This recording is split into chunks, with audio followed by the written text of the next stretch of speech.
शांत दिया। वो को पूरा किए बिना तो स्टॉप करके फिर से दबा दो। आयु को पूर्ण किए बिना तो जैन दर्शन में मरण होता ही नहीं। फिर यहाँ क्या लिख रहे हैं, आयु को पूरा न करके भी गलत बन गया ना। आयु पूरी न हो तो फिर अन्य शरीर धारण कैसे हो।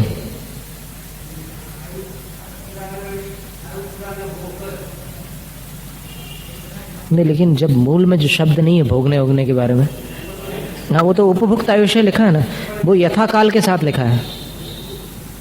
लेकिन ये हाँ अयथा काल का सीधा सीधा अनुवाद करने में क्या परेशानी हो रही थी। अब इनको क्या है कि ये जो बहुत बड़े बड़े विद्वान हो गए ना, इनको कभी कभी आचार्यों के वचनों में भी थोड़ी सी शंका की गुंजाइश आ जाती है।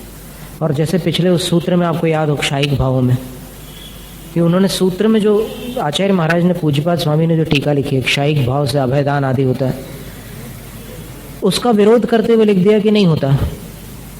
अब बताइए, याद है कि भूल भाल गया। आप पढ़ा था अपन ने पहले, कहाँ पढ़ा था, फिर से याद दिलाना पड़ेगा।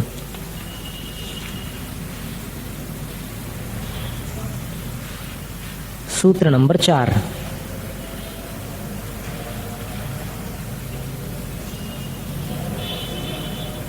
सूत्र नंबर 4 का विशेषार्थ देख लो।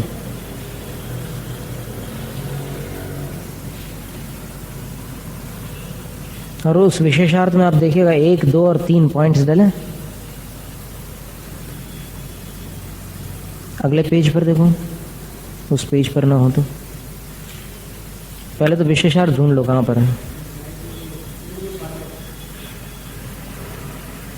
मिल गया, 3 पॉइंट्स लिखे हैं। निर्वाण कल्याणक के समय मिल गया। उसके ऊपर वाली लाइन पढ़ना जरा, ऐसा नहीं मानने पर मिला।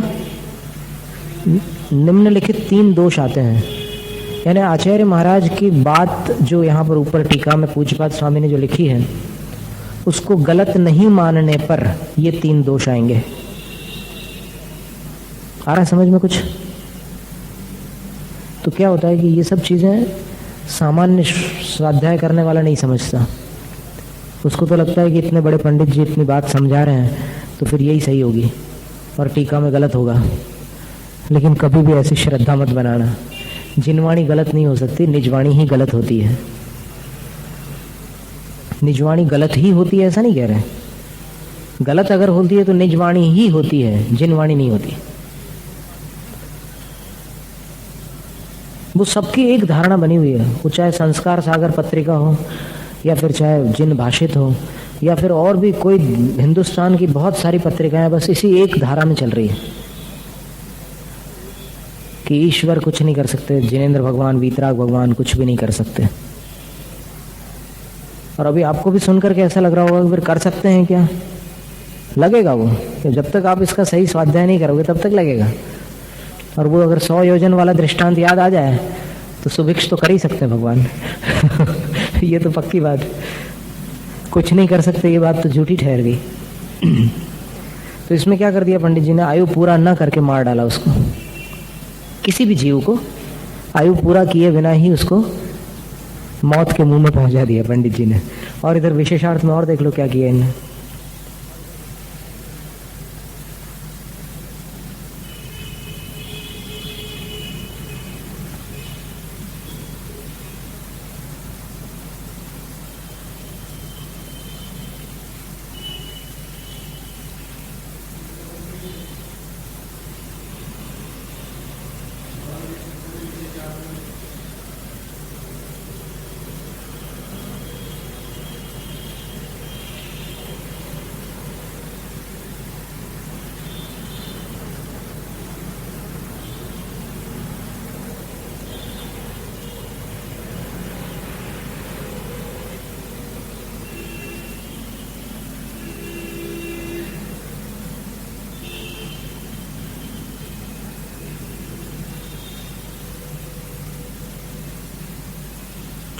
पहला पैराग्राफ तो बहुत ही सुंदर लिखा है, बिल्कुल शुद्ध सिद्धांत की बात लिखी है।